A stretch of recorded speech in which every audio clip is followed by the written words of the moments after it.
Good afternoon. Wala bang, di ba uso bati rito? Okay. Well, our topic today is very, very important. Okay? Important sa inyo, important sa akin, important sa lahat ng tao. Of course, hindi lahat ng tao na-recognize yung importansya, no? But today, I hope na you would recognize the importance of our topic. And it's all about intentions. Okay? Intentions. Sabi nyo nga po, intention. Ano yun? Sabi mo. Okay, intention. Well, if you attended the first first Saturday ng series na to. How many of you were here first Saturday ng series na to when we started? Okay, New Directions, di ba, for January. So, sabi ni Pastora Gina, if you remember, if you were here, sabi niya para magkaroon tayo ng new direction, not really a new direction, but more like a realignment natin with God, di ba? Not really parang something na totally new na merong iba, but more like, okay, kung ikaw ay wala pa doon sa ganun direksyon, that would be a new direction for you. Okay, amen? If you have not yet decided to follow the Lord and be a faithful disciple niya, that would be a new direction for you. Right, totoo yun. But for some of you dito, you have already decided to follow the Lord, kaya lang for one reason or the other, medyo parang nawala sa focus. Kaya this year, it's not so much new direction, but more like realignment. Amen? Yeah. So I was really praying and thinking, ano kaya magandang follow-through series natin dito sa February, okay? So, iniisip ko, mag-pray ako, sabi ko, ano kaya title? Karibal. You know, parang, di ba? Kasi ano yung mga bagay na most of the time, nagdi-distract sa atin from being fully devoted to Jesus. Anyway, last Saturday, we basically showed you a video na hopefully nagkaroon kayo ng new appreciation about Jesus. Okay? A new appreciation about Jesus. Now, of course, it's an effort. Okay rin naman yung effort, di ba? But ultimately, it's the Lord talaga who can impress upon your heart and my heart the beauty of Jesus. At magkaroon ka ng really desire to follow Him. It's not really something that ako or anyone else can really do for you. It's the Lord who really opens up the eyes of your heart. Hindi tao. It is a work of the Holy Spirit. And even today, as we are going to talk about intentions, of course, we are going to challenge you na magkaroon kayo ng intention na talaga sumunod kay Jesus, maging fully devoted sa Kanya, not just paminsan-minsan pag medyo may problema kayo, but every day of your life. Amen? See, walang interested, di ba? Ano series na to? Ba't ba natin ginagawa itong series na to?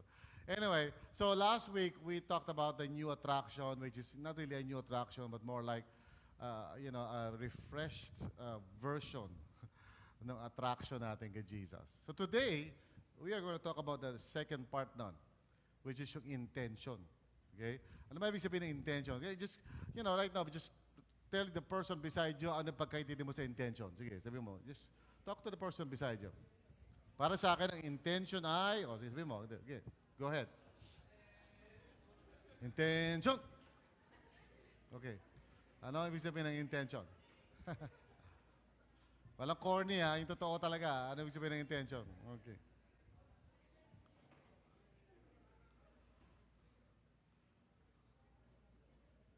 Okay, yung iba nag-uusap, yung iba parang, pakialam ko sa'yo. Wala tayong usap rito. Okay. What do we mean by intention? Okay. Here's a cartoon na nakita ko, no? Okay. Yes, I robbed the bank, but I had the best of intentions. Ayos ba yan? Okay. He had the best of intentions. Now, what do we mean exactly by intention? All right? When I was younger, okay, so much younger than today, okay? So when I was younger, but we used to play a game, I'm sure hindi nyo pa nagagawa siguro to or hindi nyo ma-imagine na gagawin nyo to o kaya pag na-imagine nyo, nandidiri na kayo. But when we were young, we used to play yung karera ng mga bangka. No? Lalo na pagkatapos ng ulan. ang laro namin basically ganito para maintindihan nyo. Kasi nung araw wala namang mga computer. So basically lahat ng ginagawa namin laro, lahat may kinalaman sa physical activity. So this particular game, ang gagawin namin, kukuha kami ng mga popsicle, okay? And then isi-shape namin yung popsicle, i-shape namin parang boat, okay? Tapos talagang kakaririn namin yun, talagang kukortihan namin yun. Siyempre kahit anong popsicle na mapulot mo dyan, siguro dinilaan namin tuberculosis dyan, whatever. So kukunin namin yan, kasi dilaan, okay? Hindi namin didilaan yun, of course, but kortehan namin na parang bangka, okay? Pagandahan yun, sa lagyan ng pangalan and everything. So naghihintay kami lagi ng yung pagkatapos ng ulan, malakas ng ulan. Kasi pagkatapos ng ulan, yung mga kanal, mabibilis yan. Mabibilis yung kanal na gano'n, di ba? So, mag-gather na kami. Pag tumila na yung ulan, gagather kami sa lugar, lahat ng mga barkada. So, kanya-kanya na kami mga boat, pagandahan ng design, alright? And then, ang gagawin namin, of course, may finish line somewhere down the canal doon. So, yung canal, mga maiitim yun, may mga bulate yun, gumagapang na gano'n. So, really exciting, really very, talagang fun, okay? Wala yun doon sa mga ginagano, wala yan. No match. Okay? Ito, kompleto, mikrobyo, lahat, pati mga jingle na mga daga, who cares about those things? Lahat yun, ginagawa namin. Anyway, so ilalagay mo yung bangka, all at the same time, sabay-sabay, ilalagay yung bangkang gano'n, and then, dadali na ng agos yun. And so, lahat kami, yan na, kasi of course, ang object of the game is kung sino mauna ron sa finish line. Okay? But siyempre, along the way, mahaba yun, along the way, kung saan pupunta yung mga bangka namin, minsan mag-stack up siya sa parang seaweed, o wala naman seaweed doon, kasi kanal yun. Okay? But something na parang madumi, o shoot sa kung saan-saan. So, hindi mo pwedeng pakialaman. As in talaga, hayaan mo lang siyang, tumakbong gano'n. And so, kung hindi umabot doon, sa pupuntahan niya gano'n, wala kang control You just let it drift, just let it drift. Okay? So kung umabot doon sa finish line, well, good for you. Pag hindi umabot sa finish line, well, talo ka. At kung ano yung mga consequences pag natalo ka, pipitikin ka sa tenga, sa ilong, or may pagagawa sa iyo. Mga ganun kababaw yung mga laro namin nung araw. But it just reminds me of the kind of life na ang mga young people tend to live. Yung life nila tends to just drift. Sabi nyo nga po, drift. Ganda pakinggan, pero pangit, di ba? Kung saan lifestyle mo ngayon? Wow, I'm just drifting. Kung sabihin, inaagos lang ako. Depende. Kung saan ako mapunta ako sa basurahan, At least, di ba, chill, okay lang. Well, it just reminds me that there are some of you here na wala kayong pakialam as to where you're really going. And that's why itong picture na ito makikita nyo, di ba? This is what you call unconscious intention. Yung tipong, when you reach a certain place and then you say, bakit ako narito, no? So you make all kinds of decisions or choices and then meron kang unintended outcome. Something happens in your life later on, you make choices here, choices there, wala lang, hindi mo lang iniisip, cool lang, drift lang. And then one day, you realize you're in a certain place in life, you find yourself in a certain situation, and then you're wondering, ginagawa ko dito? What am I doing here? Ba't ako napunta dito? That's what you call drift, di ba? That's what you call parang walang intentions in life. Kung ano lang yung dumating. Kung ano lang yung mangyari. Cool, whatever, di ba? Whatever. And some young people think na okay yun. But when you grow older in life and you look back to sa mga wrong choices that you have made, you realize later on, pag tanda mo na, wow, I should have done this, I should have done that, I should have done this, I should have done that. Dapat di ko ginawa, dapat di ko sinayang, dapat di ko, usually too late na hero yun. Usually later on in life, medyo too late na, tapos na, lumipas na, matanda ka na, may tatlo na yung anak mo, and so forth and so on. And so you look back and you say, ano may ginawa ko? What happened? So you are in what you call a situation na parang unintended outcome. That's a very bad way to live. Sayang. Just recently, dami namamatay. Ewan ko ba, parang nagkasundo sila at mamamatay sila January or dami namamatay, sunod-sunod. Okay? Don't worry, hopefully hindi kayo yung susunod na ano. Don't worry. But every time na, siyempre, pupunta ka sa burol and all of that, you're just reminded lagi na, wow, life is so precious. Life is so mahalaga. Why would anyone live his life na hindi malinaw sa kanya where he or she is going? Diba? Knowing fully well na ang buhay natin sa mundo is just temporary, okay? No matter how long that will be, only God knows. Pero why in the world would you waste that by not being intentional about the things na gusto mong mangyari sa buhay mo? Now, of course, granted, hindi naman lahat kontrolado mo because God is God. Amen? Hindi naman tayo si God. And yet, the Lord wants us to be active enough sa mga nangyayari sa buhay natin so that we don't find ourselves sa mga situation na para bagang nagugulat tayo na anong ginagawa ko dito sa sitwasyon na to. Bakit ako maaga nagkaroon ng asawa? O why is it hindi ko natapos yung pag-aaral ko? Or why is it na ganito ang nangyari sa akin? My wife and I, one time, nagpunta kami sa, market and we were looking for some gifts for Christmas. May nakita kami isang t-shirt doon, no? Na nakalista yung mga courses, okay? Mga courses na sabi nakalagay doon sa heading na parang kung di ka naging parang masipag sa pag-aaral, tapos nakalista yung mga courses. So halimbawa, nurses, nurse, halimbawa, kung di ka masipag, drug addict. So kung ikaw ay IT, hindi ka naging masipag, well, internet cafe ka, tagabantay ng internet cafe. And then it just goes down the line, kung ano yung mga kurso na hindi mo sineryoso, na hindi mo talaga inaaral, so ang ending mo talaga is something less than what could have been. Di ba? Now, isn't that a waste, right? And yet, many people do that. Why? But kaya marami mga young, I'll be honest, okay? I'll be honest with you. Nagkaroon lang ng sense o direction ng buhay ko when I was 22 years old, okay? Can I be honest?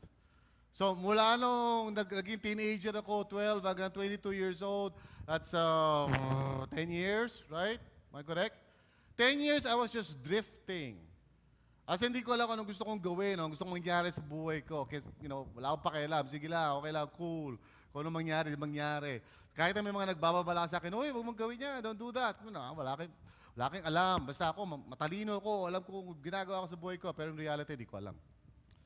So it was only at the age of 22 na I decided na I wanted something to happen in my life. And that was the time I received Christ as my Savior and Lord. 22 years old ako. So hopefully, hindi too late the hero yun. It was a good choice for me. And ever since na that day, hanggang ngayon, I still have the same choice in my life.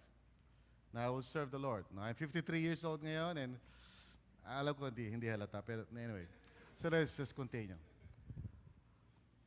Instead of that, ang gusto ko sana mangyari sa mga young people ng Upbeat is that you would understand what it means to have conscious intentions sa buhay.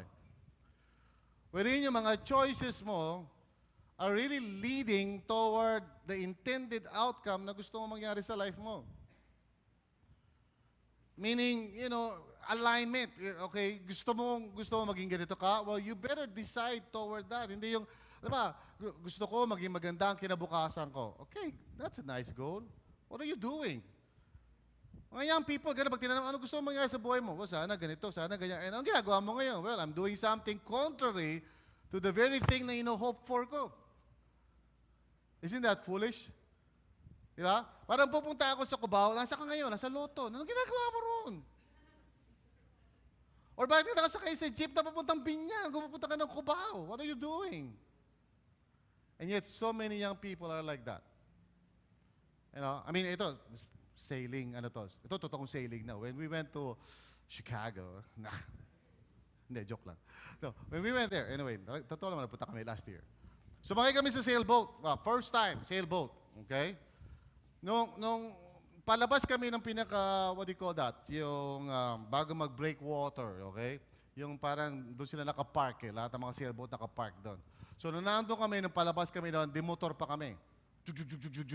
So demotor kami. And then wala pa masyadong alon. Okay, so cool, right? So nandun ako sa harapan, yun yung napakuha akong picture na. Okay, so nakita nyo sa Facebook yun. Okay.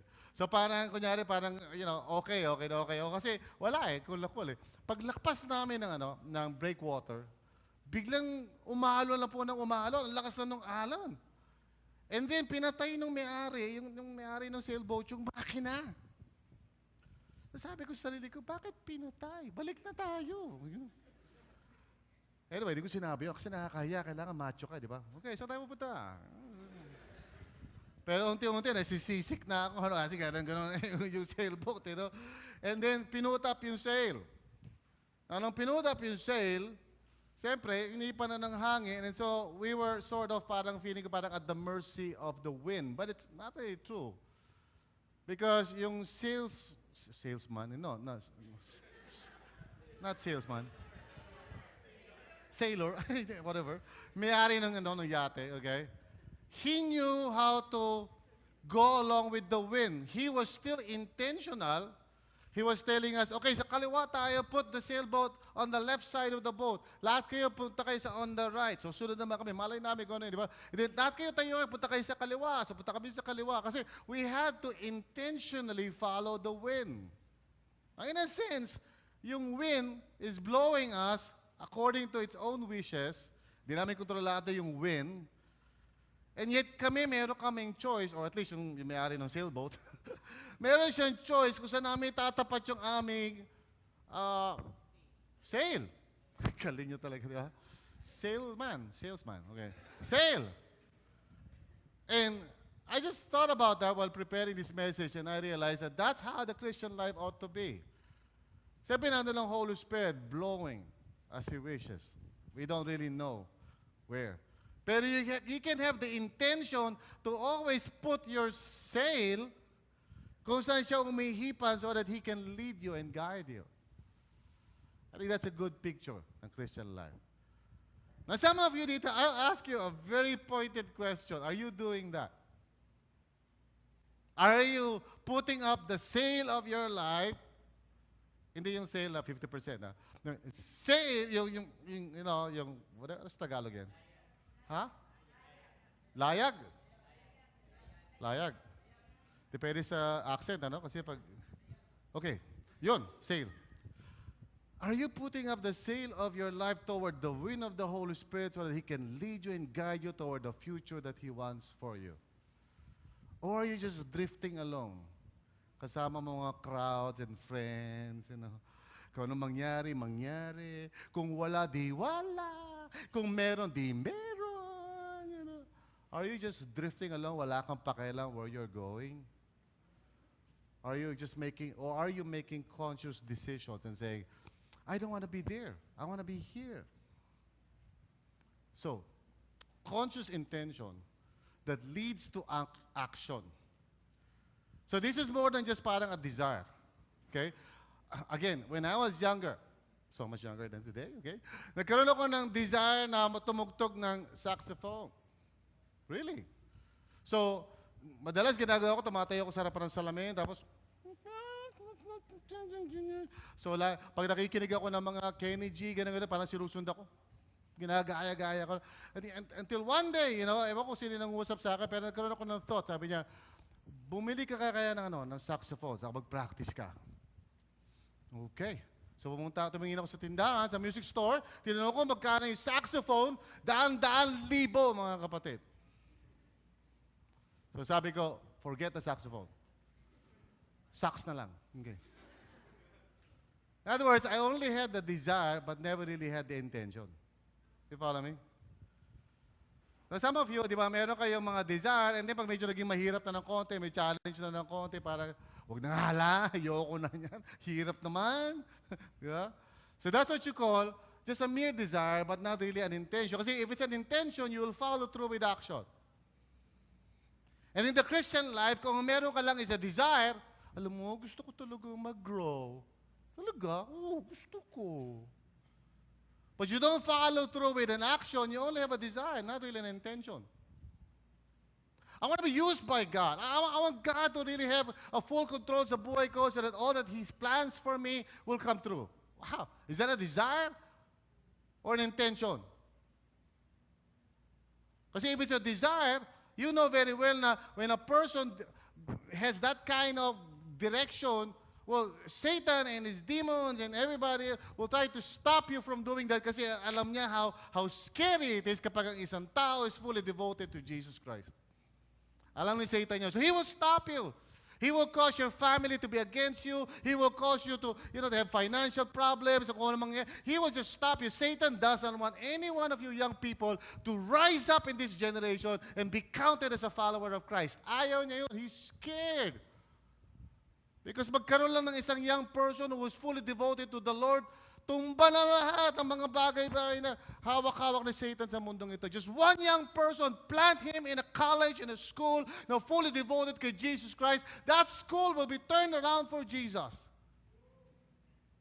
Ayaw ni Satan yun eh. So he will stop you. And if you only have a desire, you will give up too early, too soon. Nag-exert ka ng effort, nag-share ka ng kote, hindi nakinig sa yung friend mo, pinagtawanan ka, you give up. Why? Because you only have desire, not an intention. But if you have an intention to follow Jesus, that won't stop you. Amen? And this is the missing link eh. This is the missing link. Kung bakit marami mga young people na talon ng talon but not really producing anything. Pag-worship, ang sasaya, pero not reproducing themselves, not bringing new people to Christ, walang anything na fruit. It's just all parang emotions lang. Talon-talon, worship, kanta-kanta, but you're not really impacting anybody. There's no one that is being brought into the kingdom of God as a result of you knowing Jesus, even though punong-puno ka ng knowledge and dahil mo seminars, there's no fruit. Why? Because there's a missing link. Walang intention. Gusto mo lang yung experience. You just want to have a lot of fun. Gusto mo magkaroon ng kasama mga friends mo sa upbeat. Gusto mo masaya. Gusto mo games. Gusto mo worship. But you don't have any intention to make a difference for Jesus in this generation. That's the missing link. Amen? So I really want to talk to you about intention. Amen? Amen ba? Young people? Hindi pa sermon yun. Intro lang yun eh. But I really want you to understand that, okay? And here's what we're going to do, okay? Ahead of time, I want to tell you na magkakaroon tayo ng discussion mamaya konti, okay? Cool? Cool ba? Okay, so here's what we're going to do. We're going to count 1 to 5, okay? Marunong kayo 1 to 5? Raise up your hands. Marunong ko 1 to 5. Okay, napag-aralan ko yun, okay? Siguro, pagdating ng 6, absent ka na, pero at least 1 to 5. Alam mo yun, okay? So let's count, okay? Starting with you, okay? 1.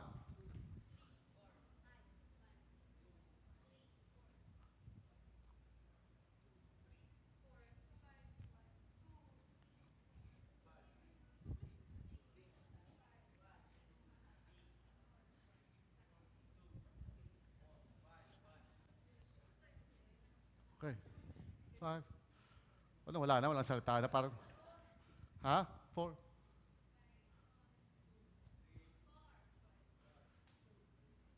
Kasi mga college na yun, kaya malamyan yung mga yun. Okay, 1, 2. Kuya, ito, malamyan na yun. Talaga, hindi na yun. Walang intention yun. Isa, okay.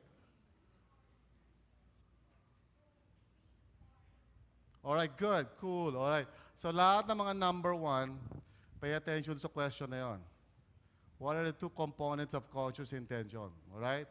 That's your assignment. Kasi mamaya pag nag-sharing, kailangan sagutin mo yung question na yun. Okay? Lahat ng mga number 2s. Okay, pay attention to number 2 question. Why are they important? Okay? So figure out na yung isasagot mo doon as early as now. Number 3, taas na kamay mga number 3s. Okay, what happens if one of them is missing? Okay, what happens? Number 4, sino mga number 4? Cool, okay, how can you develop these 2 components in your life? That's your question. Number 5. Great, okay, what would you do differently this week to apply what you've learned? So mamaya, pagkatapos ng talk ko, each of you will answer the question that is assigned to you. So sa grupo mo, alright? Great? Cool, sige. How do you develop yung ganong klaseng conscious intention? Well, there are 2 things. 2 things. 1, you've got to have a compelling vision. A compelling vision. What is a compelling vision? A vision that is compelling. Yes. Pag sinabi natin compelling vision, it is not just a mere dream. It is not just something na parang nakikita mo in the future. It is something na nakikita mo na dapat mangyari or else hindi pwede hindi mangyari. It is something that you desire sa heart mo. That you feel deep down inside na I don't want to live this world na hindi ko nakakamtan ito, or I don't want my life to just pass away na hindi nangyayari sa buhay ko ito. I can never accept yung bagay, whatever that may be. Hindi ako papayag na hindi mangyari yan. That's a compelling vision. If you have a compelling vision about anything, you will have a conscious intention. That's true. Pag nakikita mo sa sarili mo na balang araw magiging doktor ka at gusto mo talaga maging doktor at kahit anong mangyari, hindi ka maging doktor, hindi ka papayag na maging konduktor, hindi pwede yun. You know, it has to be doctor, it has to be a surgeon, or else I'll die. That's a compelling vision. Because if you have that kind of vision, whatever it takes, whatever it is na dumating sa buhay mo, it won't stop you. Because you know you want that. At para sa mga followers ni Jesus, which I hope na lahat tayo na dito, kung hindi man, I hope you would become one. But if you're a follower of Jesus like me, a compelling vision that motivates us to live in this world in such a way that we live it for Christ is no other than the kingdom of God. And what is the vision of the kingdom of God? Well, I don't have all the time para ipaliwanag sa inyo. I've done this before, but just to remind you about the Bible and what God has revealed concerning the kingdom of God. The kingdom of God simply means yung realm where God, the ruler, the king, reigns. So it is the range of His rule. So kung saan siya nag-rule, that's where He is king. And therefore, yun din yung area where, you know, His kingdom reigns. Now, lahat naman kayo rito, you know, you are the king of your own life. Kasi wherever you know, yung will mo, yung purpose mo nangyayari in whatever area ng life mo, ikaw yung king doon. Ikaw yung hari doon. But you know, from the very beginning, we are told in the scriptures, ang tunay na hari talaga is no other than God.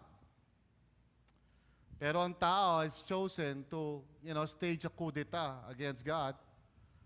Gusto ng tao maging hari na sarili niyang buhay, and that's what the fruit of the knowledge of good and evil represent.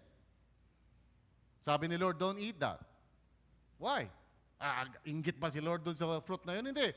Sabi niya, when you eat this fruit, you will surely die kasi you will know, you will know good and evil. And why is that wrong? Because God is the source of good and evil. And if you want to know kung anong tama at mali sa mundo, you rely on God. And God tells you kung anong tama at mali. But if you decide na ikaw nang bahala sa tama at mali sa buhay mo, you become your own God. You become a king unto your own life. And people have decided that, and as a result, ang pumasok sa mundong ito is sin and death. And lahat ng mga nakikita nating pangit sa mundong ito, sabi mo, lahat ng pangit, sabi sa katabi mo, lahat ng pangit. Ayaw nyo hindi ako tutuloy. Sabi mo sa katabi mo, lahat ng pangit. Lakasan mo, lahat ng pangit.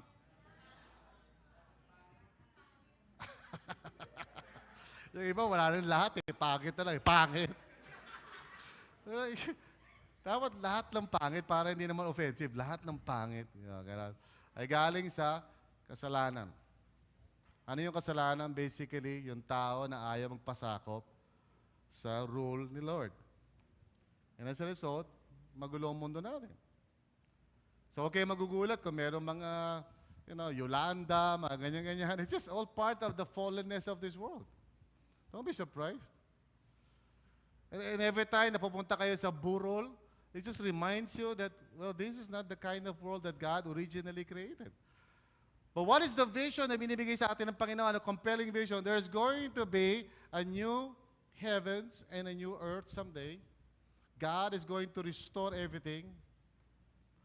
And si Jesus Christ nagpunta dito basically to start that process Kaya nga nag-rise siya from the dead on Easter Sunday, it was, grabe, it was, a game changer, so to speak. Parang from then on, life will no longer be the same. And sabi ni Jesus, it's near, malapit na yon. So therefore, how will you live your life? Paano ka mabubuhay sa mundong ito? Are you going to live your life na as if parang paikot-ikot lang? Or are you going to live your life knowing full well na papunta tayo doon sa, papunta tayo doon sa kanan na gano'n, where we are on our way there, and someday, everything will just be put right by God, and we will live for all eternity in the presence of God, and we will fulfill our fullest potential as God's children. At ngayon, right now, there is an ongoing work of God sa mundong ito. So ang tanong, where are you? Dito, sa senaryo na to. Saan ka rito? What's your role here? What's your part? And if you're not captured by that kind of vision, I would not be surprised, okay? Kung wala kang idea about the kingdom of God, and you don't understand how things are working out, siguro naisip mo na parang, ganyan lang talaga ang buhay, kanya-kanya swertiyan lang yan, minsan, sa ibabaw ka ng gulong, minsan sa ilalim ka ng gulong, minsan mukha kang gulong, who cares, So, itong mundong ito, basta kanya-kanya lang tayo dyan, asenso, kanya-kanyang oras lang tayo, pag oras mo na, tsugi ka na, tigok ka na. So, mabuhay ka lang sa mundong ito. Enjoy mo na lang. Let's party, man. Let's party. If that's how you see life, I will not be surprised na wala kang pakialam whatsoever about what's happening in your life right now. Wala kang pakialam if you're not growing spiritually. Wala kang pakialam if you are being used by God. Who cares? Nobody cares. I don't care. But if you know that God is working out His plans, at excited ka na darating na si Jesus, and you know that you have this opportunity na binibigay sa iyo ng Panginoon while you are in this world to really make an impact for God, because God is really going to win the game. He is going to succeed. Every knee shall bow, every tongue confess. This team is going to win. In the end, it's going to win. God's team is going to win because God is the center of it all. So ang tanong is, if you're excited about that, if that's a compelling vision, and you don't want to end up in that scenario na para bagang nahuli ka o kulelat ka, then it's your ballgame, decision mo yun eh. But the thing is, kahit ano sabihin ko dito you know what? This is something na parang minsan nireklamo ko sa Panginoon eh. To be honest. Minsan, sabi ko, Lord, pwede ba? Pwede ba, please? Lord, na parang katulad sa Matrix. Yung mga nakikita kong mga kabataan na parang, tol, saan tayo ngayon? Anong gusto kong gawin? Ikaw, bahala kayo. Liga, sige. Yung mga kabataan na gano'n, parang gusto kong saksakan ng USB sa likod. USB o yung pin na, di ba? Saksak ako sa likod, tapos upload ko yung the vision of the kingdom of God. Para, mga kapatid, tigil na natin yung pag-aaksaya ng oras. And let's go reach the world for Jesus. Ayaw pumayag ni Lord na ganun gawin eh. It seems like it has to take the Holy Spirit. That's frustrating for me. Like for example, nagsasalita ako ngayon dito, some of you parang, and how I wish that I can go to that young person and say, Pastor, simula bukas, pagpunta ko sa Monday, pagpunta ko sa school, I will start a Bible study. How I wish. The good news of the kingdom of God is the most compelling vision. However, I cannot force you to see it. The time has come, sabi ni Jesus. The kingdom of God has come near. Repent and believe the good news. This is the most exciting thing, sabi ni Jesus. In fact, sa mga parables niya, sabi niya ganito, the kingdom of God is like this. Somebody may nakita siyang isang treasure, tapos sa sobrang excitement niya, tinabunan niya, tapos binenta niya lahat, binili niya yung lupain na yun, and sabi niya, wow, this is it. This is the most important thing in the universe. Seek first the kingdom of God, and all these things shall be added unto you, sabi ni Jesus. It is the most important thing. Careers and everything and money and all of that just passes away. Ang pinaka-importante sa lahat is to be right there at the center of what God is doing in this world. Pastor, yung mo sabihin, parang hindi na ako mag-aaral. Hindi, mag-aaral ka for Jesus. I mean, when you are there, do everything for the Lord. Nagtatrabaho ka, do everything for the Lord. Mapasok ka sa call center, papasok ka doon for the Lord. Because the most important thing is the kingdom of God. And right now, there are so many people who do not understand the kingdom of God. There are so many young people na hindi nila vinavalue ang kingdom of God. There are so many young people na parang, they don't really believe in the kingdom of God. They think it's parang, ano yung kingdom of God na yan? There are so many people who have yet to apply the principles of God's kingdom sa buhay nila, and so they're defeated palagi. You know, magkaroon lang ng konting heartbreak, wala na, hindi na pupunta ng church, magkaroon lang ng konting kasalanan, nakapanood ng pornography, ayaw na magpatuloy sumunod kay Jesus. And so there are many young people who have yet to experience the kingdom of God in their lives. Now, Hebrews 11:8-12 tells us about a man who saw the kingdom of God during his time. His name was Abraham. Sabi, by faith, Abraham, when called to go to a place he would later receive as his inheritance, obeyed and went even though he did not know where he was going. Si Abraham, sinabihan siya ng Panginoon, okay, I'm gonna make you into a multitude and I will give you the land, anong land? Saan? Where? Magkakaroon ka ng maraming anak. Pero matanda na kami ni Sarah, sweetheart, Sarah, 90 ka na, amoy lupa ka na, how can we have children? But sabi ni Lord, I'm sure to show you. I'm gonna do something in your life. And he believed. By faith, he made his home in the promised land like a stranger in a foreign country. He lived in tents, as did Isaac and Jacob, who were heirs with him of the same promise. So itong mga pamilya na to, they just committed their lives over something na hindi pa nila nakikita, but they believed. Chinek ko sa Google Map, chinek ko ulit, tapos chinek ko pa ulit. Tapos bago ako umalis, chinek ko ulit. Okay? Tapos nung aalis na ako, chinek ko ulit. Okay? Kasi di pa ako nakakapunta doon eh. But I knew I have to go there kasi naghihintay sa akin 100 pastors from the Wesleyan Church waiting for me to teach them about preaching. So I'm really excited. Kasi 100 pastors means 100 churches. At kung 100 churches yun, that means how many hundreds of people yun? Right? So I could have a strategic impact. So malinaw sa akin. So as I looked at the map and as I started to drive, malinaw doon sa mapa nakalagay, huwag ka kakanan. Whatever you do, don't turn right, turn left lagi, don't turn right, don't turn left. And so as I was driving, I would always reach a fork road. Tapos yung kanan, ang ganda ng kalye, yung kaliwa, ang liit. Yung kanan maluwag, yung kaliwa, matraffic.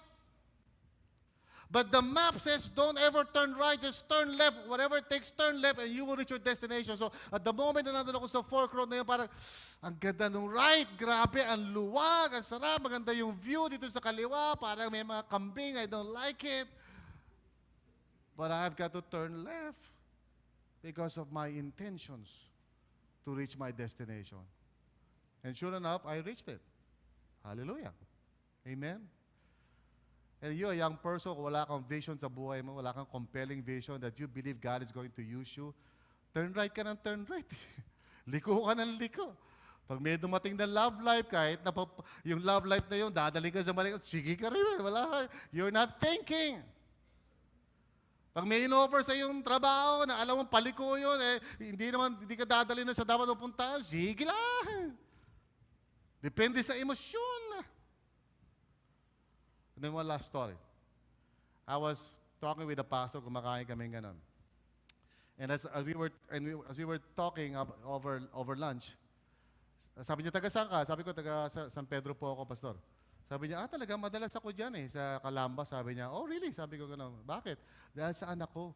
Oh, sabi ko gano'n, bakit po? Nandun ba yung anak niyo? And then he started crying. So, suddenly parang, oops, ano yung nasabi ko? Hindi lahat ng mga pastor nakatingin sa akin parang may kasalanan ako. Nakikita ko na yung mga gagawin ni Lord sa life ko. Na-imagine ko na that my friends would come to Christ. Yung family ko would all become believers and serve the Lord. One day, magiging successful ako sa career ko and I will use it for God's glory. Magsusupport ako sa missions. I will make sure na yung mga young people who do not know the Lord will come to know the Lord. I see it. I can see that. I'm excited about it. And then alam ko na doable yan because the Lord is with me. Alam ko gagamitin ako ng Panginoon. Amen? You see, this is the key. Para magkaroon ka ng conscious intention that leads to action, kailangan mo yung dalawa na yun. Di ba? So, compelling vision plus doable course of action. Imagine mo parang hindi kayang gawin. Give up ka na agad, di ba? Amen? Right? You know, for example, yung mga gusto mag-aral ng ng medyo mga tipong engineering. Kaya, uy, gusto kong mag-aral ng engineering. Tapos nakita mo yung mga nag-aaral ng engineering, ang dami nilang mathematics, gano'n. Ikaw nga, 1+1 lang, pinagpapawisan ka na ng dugo, hindi mo na kaya, you know? And so if you think that there is something that is so hard to do, hindi mo na siya gagawin, di ba? Minsan naive tayo, di ba? Minsan naive tayo. For example, gusto ko maging gitarista, okay? And then you talk to Herbert. Sabi ni Herbert, okay, pag-aralan mo yung skala na yan. Ang hirap ka man, di ba? Pwede tugtog na lang. Hindi, mag-aral ka, mag-practice ka. Ayoko na. Of course, siyempre, di ba? You cannot count the cost because the vision was not compelling, or maybe it was, pero nung kinonsider mo yung cost, parang, wow, ang hirap. Well, let me tell you about the kind of vision that God is giving each one of you. He's going to use you. Sa life na binibigay niya sa'yo, you are going to make an impact sa mundong ito. Believe me. Okay? Because nothing is impossible with God. Now, here's what He promises. Matthew 11. Sabi niya, come to me all you are weary and burdened, and I will give you rest. Take my yoke upon you and learn from me, for I am gentle and humble in heart, and you will find rest for your souls. For my yoke is easy and my burden is light. So here's what Jesus is saying to you. You follow me. Okay? And don't worry, because I will teach you. Tuturuan kita ng everything you need to know. Amen? I'm going to make your life really shine for my kingdom. And don't worry about how it's going to be done. Tuturuan kita. Just follow me. That's what Jesus says. Just follow me. Learn from me. Hindi ako strictong teacher. Hindi ako yung teacher na parang pag tinanong mo, Sir, anong lalabas sa exam? Hindi ko sasabihin. O yung mga professor na pag binigyan ka ng baksak na grade, parang masaya sila. Di ba? Lumalabas yung mga sungay nila. Baksak sila lahat. 90% na klase, baksak mo. Well, Jesus does not want any of His children to fail. So He will teach you everything you need to know. Here's what the Lord says. Therefore, my dear friends, as you have always obeyed, not only in my presence, but now much more in my absence, continue to work out your salvation with fear and trembling, for it is God who works in you to will and to act in order to fulfill His good purpose. Tuturuan ka ni Lord, and then pag may sinasabi sa'yo, kailangan mong gawin, sabi ni Lord sa'yo, okay, just follow me, obey me, don't worry, I will give you the power to do this. So pag binigyan ka ni Lord ng vision, parang I want to use you sa school mo, I want to use you sa bahay mo, I want to use you sa mga friends mo, I want you to be a catalyst. Gusto ko ikaw yung maging pagmumulan ng movement among your friends. Lahat ng mga barkada mo, gusto ko i-save lahat yan. Kasi only a person with that kind of intention will see the glory of God in his life. Pag nagdadalawang isip ka, you will never see God work in your life the way He could. Amen? Amen? Alright. Wow. So yung mga sa katabi mo, parang kailangan mo ng intention, kapatid. Okay, so are you ready to talk with each other? Amen? Alright. Will you just group together? Kanina, 1 to 5. Yung mga 1 to 5, grupo kayo, you know? Ayaw nyo mag-grupo kasi katabi mo parang ayoko sa kanya. Kahit number 2, 3 siya, ayoko. Okay? We'll just group together wherever you are, you know? At kung ano yung number na nasa iyo, just answer that question na naka-designate sa'yo. Okay? Pero kung gusto nyo magkakasama na kayo 1 to 5, go ahead, form a circle and just share with each other. Alright? Ha? Ano? Rumble? Yeah, okay, bahala ka. Marunong naman kayo kung bumilang, di ba? Taas sa kamay, marunong bumilang, present kayo hanggang 1 to 5. Praise the Lord. Yung hindi umabot ng 6, mag-enroll na lang kayo next year. Umabot kayo ng 6. Okay, 1 to 5. Come on. Move. Stand up, move. Magkaroon kayo ng intentions to rise up and move.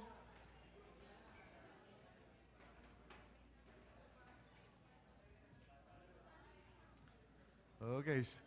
Slow. Saan yung mga number 1? Number 2 ka ba? So mga kapatid, alas 7 po, matatapos itong grouping na to. They will be able to find their groups by 8:30 p.m. Okay. Huwag sama-sama same number. Huwag magsasama-sama same number. Dapat magkakaiba kayo ng number, not same number. Alright. Huwag same number. 1, 2, 3, 4, 5 kayo sa isang grupo. 1, 2, 3, 4, 5. Per group. 1, 2, 3, 4, 5. Huwag puro 1. Huwag puro 2. Huwag puro 3. Huwag puro 4. Huwag puro 5. 1, 2, 3, 4, 5. Bawat group.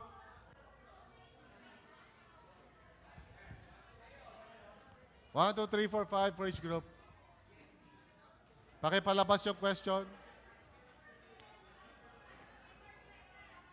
1, 2, 3, 4, 5 per group. Kailangan di pare-pareho number. Show.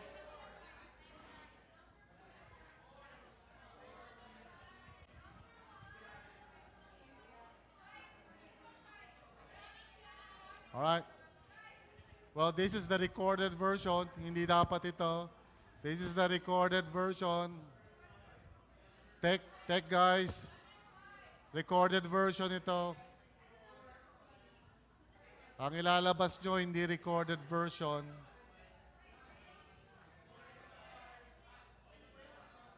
O, game. 1, 2, 3, 4, 5 per group. Recorded version yan, Robert.